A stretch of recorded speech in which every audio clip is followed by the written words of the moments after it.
They are our future leaders. They are the decision makers for our community, not just currently, but also in the future as well. And I'm talking about our amazing youth that we have here in our city of Hillsboro. So our youth are capable of greatness, of vision, of leadership, of demonstrating their ability to have an influence and an impact on our community and our lives and the quality of our life. And so today we're going to elevate some of these youth voices by talking to members of our Youth Advisory Council. So thank you for joining me today. And with us is Michaela Canete, who is the City of Hillsboro's YAC coordinator and a former YAC member herself. We have Naim Ferris, and we also have Marian Monroy Gonzalez. And so you will share with us a little bit more about where you're going to school and what you're doing as we get into this visit. But thank you all for being here today.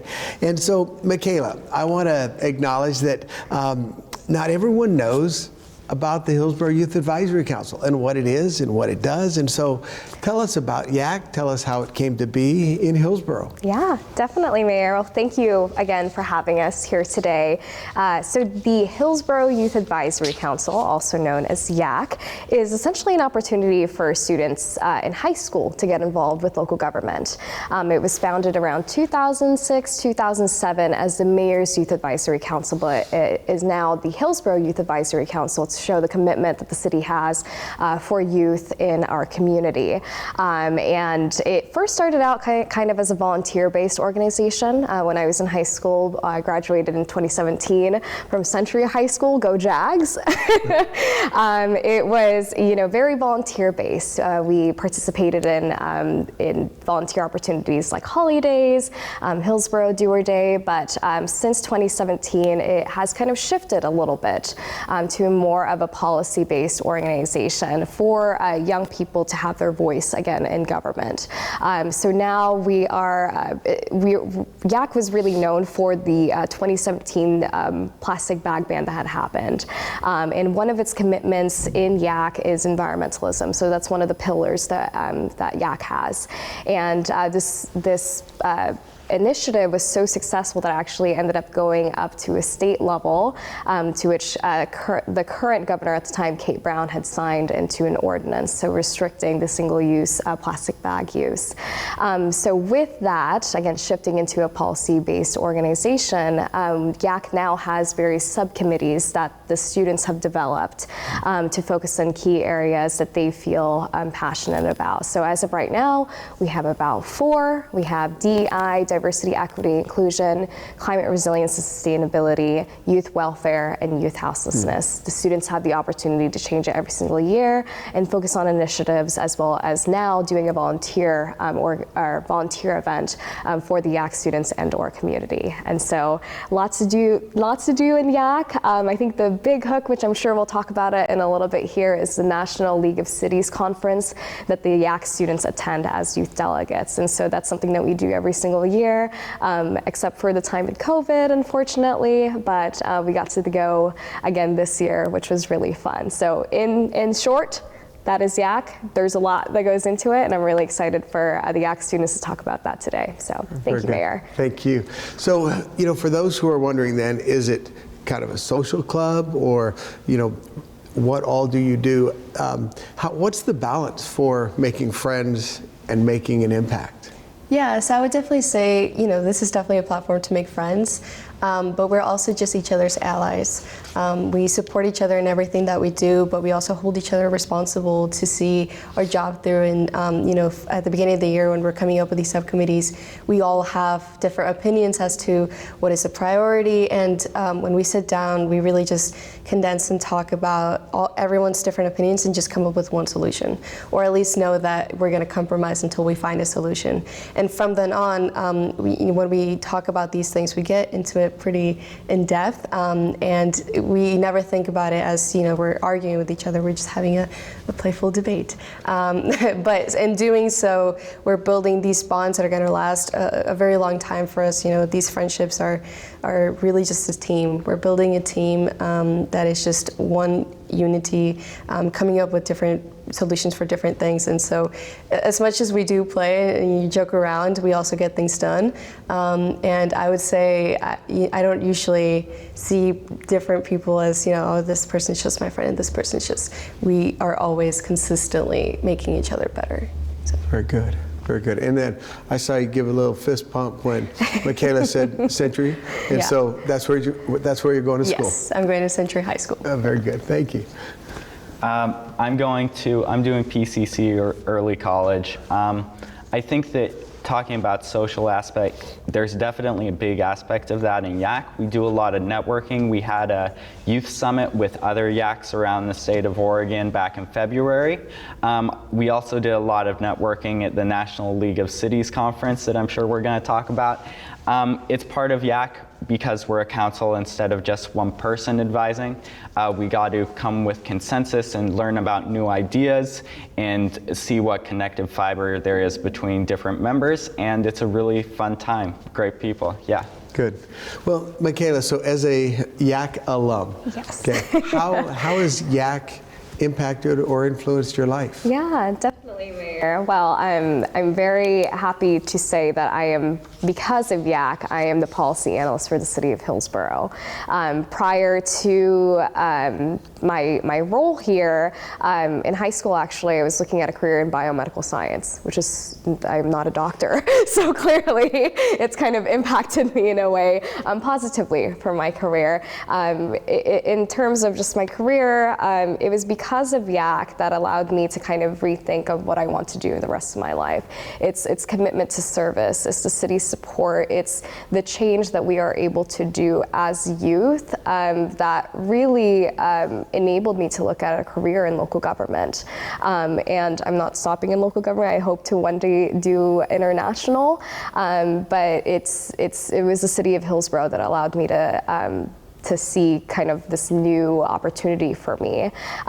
Prior to living in the city of Hillsboro, I actually was born in the Philippines, and so I had no idea what local government is, how to get involved, but it's organizations like YAC that really showed me what government is and what we can do in order to have a voice in it. So it's impacted me in a lot of ways, Mayor, and I'm very happy that it's where I'm at today.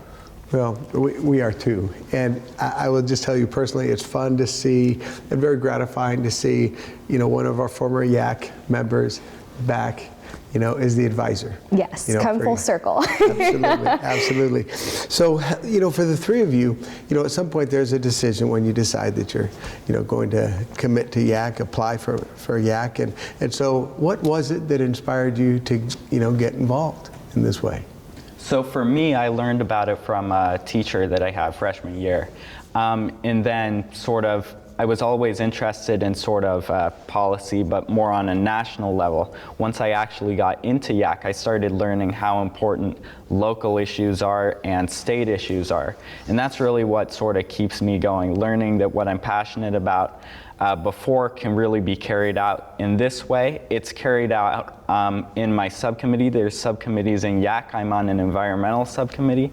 And then it's also carried out when I joined the Big Kid City Committee, which is the Environmental Stewardship Committee, which we have an opportunity to join is different city committees as part of YAC.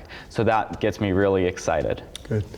Yeah, so in middle school, I was part of SPLASH, which is Students Pursuing Leadership and Serving Hillsboro. And it was my advisor then who recommended me to be a part of YAC. And when I was looking at the application, I was looking at the plastic bag ban, and I thought, well, that's super cool. This is youth making a change now. And then I also looked at the Washington, D.C. trip. And as an immigrant myself, I thought, well, you could earn your way into the White House and, make change and talk to these big leaders and representatives who are, taking action now. So I applied, and then when I got in, it just kept bringing me back, being a part of all of these other organizations that come with YAC. So for example, the TEDx at Lincoln Street, it's a great platform for students around the state to come and talk about, things that they think our community should be aware of. And then I also joined the Public Engagement Committee and the Engaging Marginalized Communities Long Range Planning Committee, which is a very lengthy title. But essentially all of these groups, what they're doing is making sure that our city is aware of all these different perspectives. And as a youth and as an immigrant myself, I felt that this is just an amazing opportunity to represent. So, nice. Yeah. I was recruited by Christy Wilson, who is a past YAC advisor, to get involved in YAC. She actually attended a Key Club meeting, which is another wonderful organization for students. But it was really the service aspect that drew me into becoming a YAC member. And now being an advisor, I'm so proud of the role that I'm in, and I'm so proud of the students that I get to advise, because these are 2 students, but we have 25 to 30 each year, and they all come with unique backgrounds and passions, and we as a city are here to support those initiatives that they hope to accomplish within the participating in YAC. So. Wonderful. So, then when you mentioned, the Hillsboro City Level Committee and your subcommittees, the events like, TEDx for youth, what's the time commitment look like for you? So we meet Tuesday, every second and fourth Tuesday of the month, excluding the breaks. And we're basically looking for you to be engaged during the meetings, and also some stuff outside of the meetings, some volunteer stuff that we do also, but it kind of looks different for each student, right? You could join the TEDx Youth Lincoln Street Committee, or you could join a city committee. So in that way, it's a little different. But second and fourth Tuesday from 5 to 7. Very good. And so you look forward week after week to going to the meetings and activities. Yeah, so I think 2 big things that keep me coming every single week. The first one is definitely the people. So I'm in the Youth Welfare Subcommittee, which right now is focusing on making sure that our police department is more in touch with our community, as well as also partnering up with a nonprofit called Home Plate, which is just a youth houselessness shelter. And so it's the people that working in those type of projects that are really truly passionate about the work that we're doing. We go to school and we see these students and we think to ourselves, like, what does it look like to go home for them, and how can we make sure that our city is representing them and serving them in the way that they should. And then the other thing that that I would say just keeps me going is, similar to Michaela before YAC, I didn't really know how government worked. Right now I'm seeing all of these different factors that go into running a city, and all the different type of people that there are, and I think it doesn't matter where you're from or who you are or background, it's just everyone has some sort of role and can contribute to making our city better. So the people inspire me to keep coming back every single week. Nice. I'm part of the climate subcommittee inside of YAC. We're working on some volunteer projects for Global Youth Services Day, and also some policy stuff too. But what else keeps me involved is that we don't only have one, we have like 4 or 5, and we get to decide which committees we want to keep each year and what we want to do in those committees. And so I'm really excited as we come to the end of the year to see how other committees are going to drag their projects across the finish line. Like, there's a youth houselessness subcommittee that's making a clothing closet in a middle school and upgrading it, and that's just a really cool project. So right. That's inspirational to me. That's inspiring. That's awesome. Thanks. Yeah, and you hear kind of the few stories that these 2 have shared, but it's really just the students. They're our future, they are our present, and the city of Hillsboro allows them to be successful. So it's just amazing initiatives, and they truly are inspiring. Yeah. You truly are inspiring. Yeah. Thank you. Okay, so we've alluded to the trip to the trip to Washington D.C. that happens every spring when there's not a pandemic, and it's part of the National League of Cities Congressional Conference. And so it coincided with your spring break this year, and so. Tell us, what is one thing that you will always remember, or 2, and how did the trip impact you? I can start that off. So one thing that I didn't expect to learn, but I'm really glad that I did, is really understanding just all the different types of positions and roles that people can have in local and state and national government. So for example, I'm looking into going into the medical field. And one thing that I hadn't really thought about is that, you know, when you are a doctor or a nurse or some sort of healthcare staff, you treat your patient and you just kind of let them walk out the door of the hospital or whatever it is, and without really knowing what the rest of their day will look like.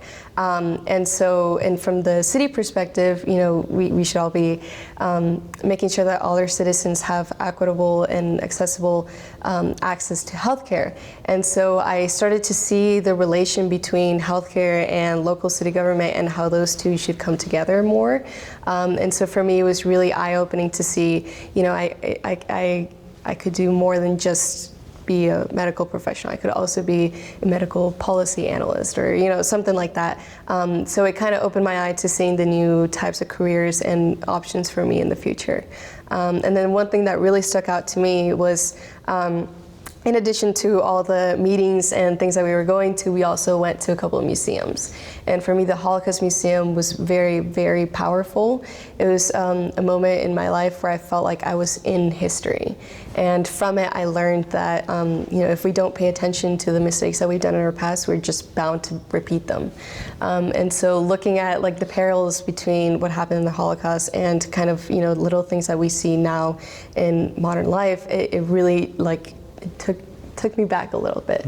It left a very powerful message in me, but I'm very glad that I got to share it with this amazing group of people, because together we were able to analyze it and discuss it, and I felt much better afterwards knowing that, you know, at least these people are amazing. And, Thank you. Yeah. It was a great trip.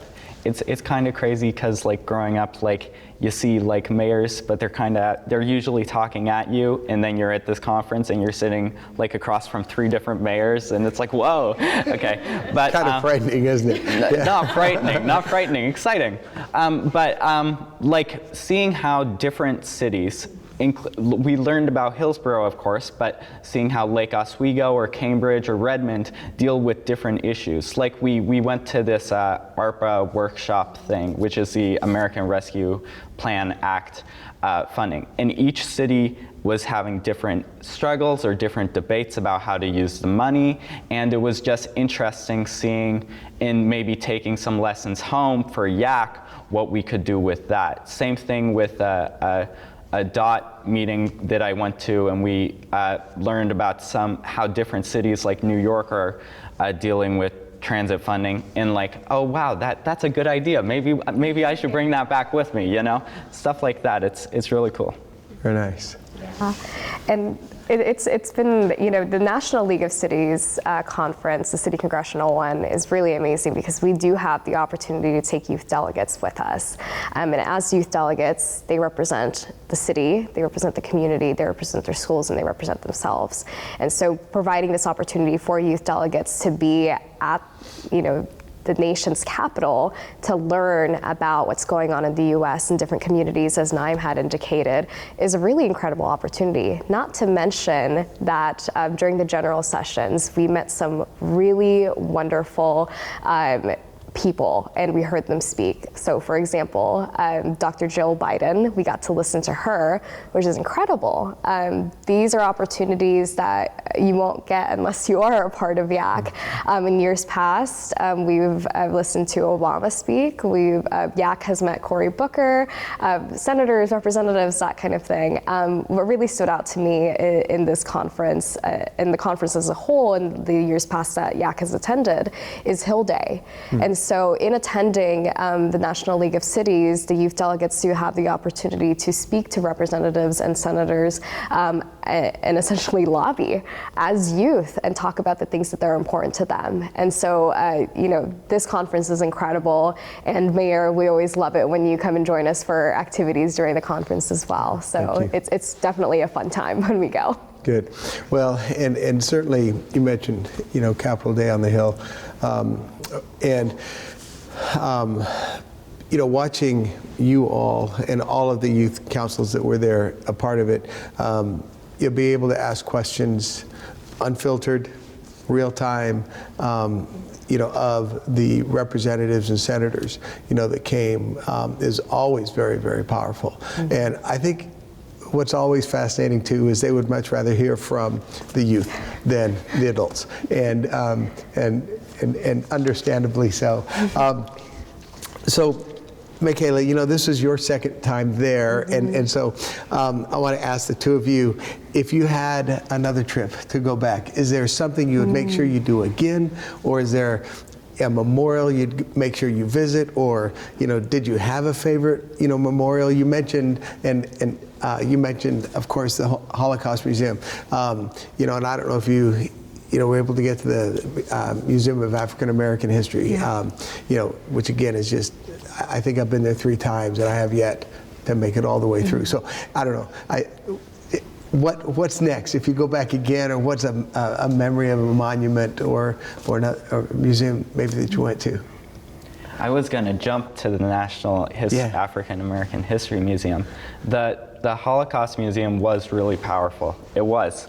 It's like you read about it, but when you're actually there, you get a really big feeling. It feels like something. Mm-hmm. And I wish that everyone had the opportunity to do that. And I'm sure that the National Museum of African American History is much the same mm-hmm. way. Anything that's like you sort of get retrospective about history and what you could do to repeat it or not repeat it, and the lessons you take from it, anything like that, that's really powerful stuff, Nice. Yeah, I actually wish if I could go again that I would have a business card, which sounds a little silly, but I hadn't thought about it because I had never needed it before. And going to all these meetings and talking with different mayors from different cities across the nation, I made some allies and I made some friends, and I'm definitely gonna call them up and be like, hey, we had talked about this policy, but let's follow up. What is your city doing, and how can we partner up in that? But so yeah, I would personally get a business card for sure, so that people can contact me. But similarly, there's a lot of things in Washington, D.C., a lot of monuments, a lot of museums that are just super informative, and I felt like I was in history. Yeah. I was vividly seeing all of these things, and it's not just a textbook, you're living in it. So, yeah. And if I may add, Mayor, we were really lucky this year because we went during the National Cherry Blossom Festival. And we did the Moonlight Trolley Tour, so we got to see the cherry blossoms at night, as well as a handful of other monuments, and so that was incredible. Good, nice.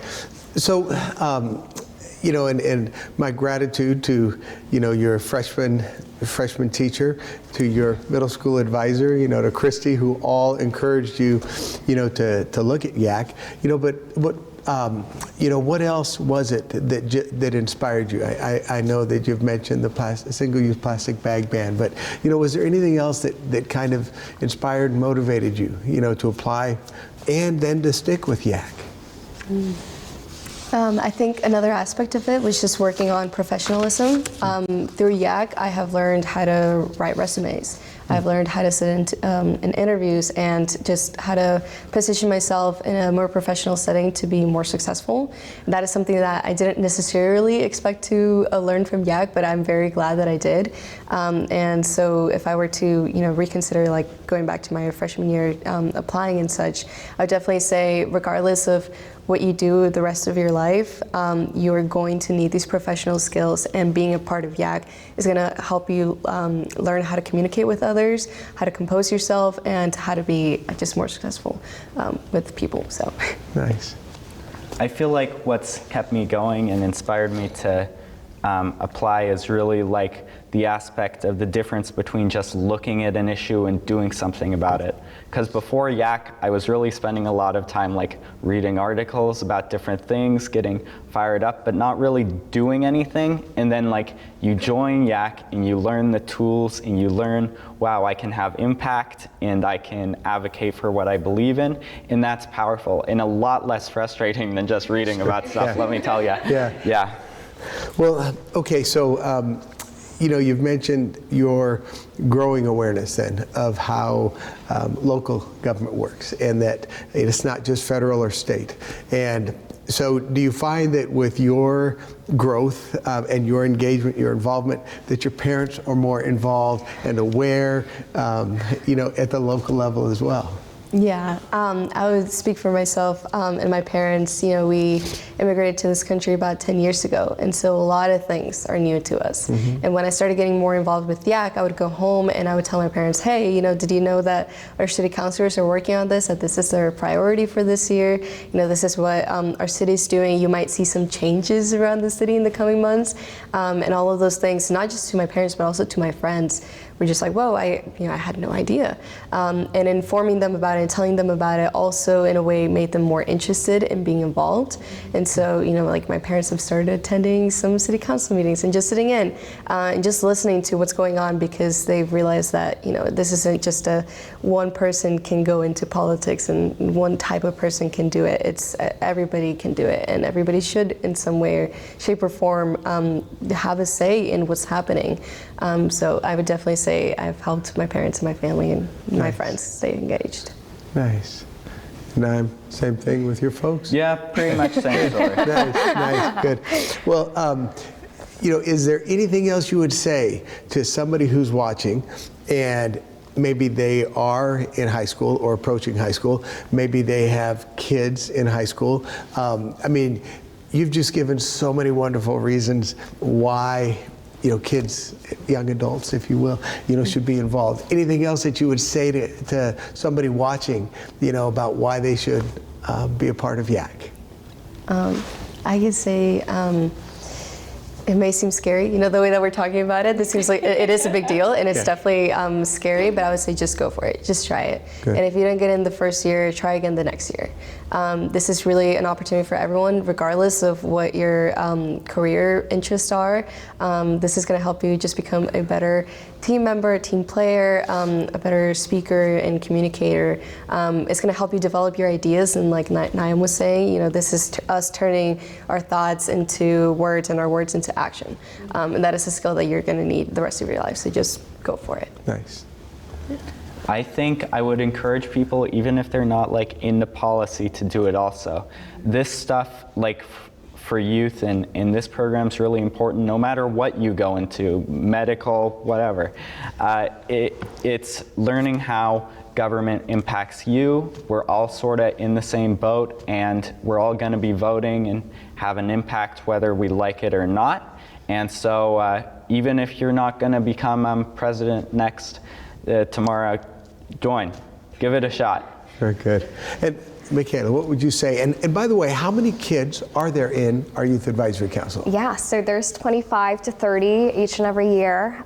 So we are going to be recruiting sometime around April until May, and the next YAC year starts in September. So that's usually the timeline that we operate in. And Mayor, I would just say, just do it, just try it. You never know, it can't hurt you, I should say. What Naim and Marian had said, we have 110,000 people in the city of Hillsboro, being involved in government, it's going to impact you. Why not do something about it? Why not be involved in it? There's something that's going on nationally that you feel passionate about, and you want to do something about it, get involved here, because the city is going to support you. And so just try it out and see how it goes. Very good. So 30 kids, and you can be in our high schools. You may be done, finishing up high school early. If you are, private schooled, homeschooled, online schooled, any high schooler is eligible. To as long join. as you live in Hillsboro. As long as you live in Hillsboro, and that's Hillsboro School District. Yes, that's not correct. just our city limits. And I think you can understand why I am so inspired and motivated by our youth, because the voices, the thoughtfulness, the eloquence that we heard today is not unique to these two. We could have picked any of the other 28, and we could have heard similar stories that are moving and inspiring. And so thanks to you, thanks to all of our Youth Advisory Council. Thanks to you for watching and for listening. If you're listening to us as a podcast, we're so glad to have had you with us. And if you're interested in knowing more about our Youth Advisory Council, we encourage you to look at our City of Hillsboro website. And thank you all for joining Community Conversations.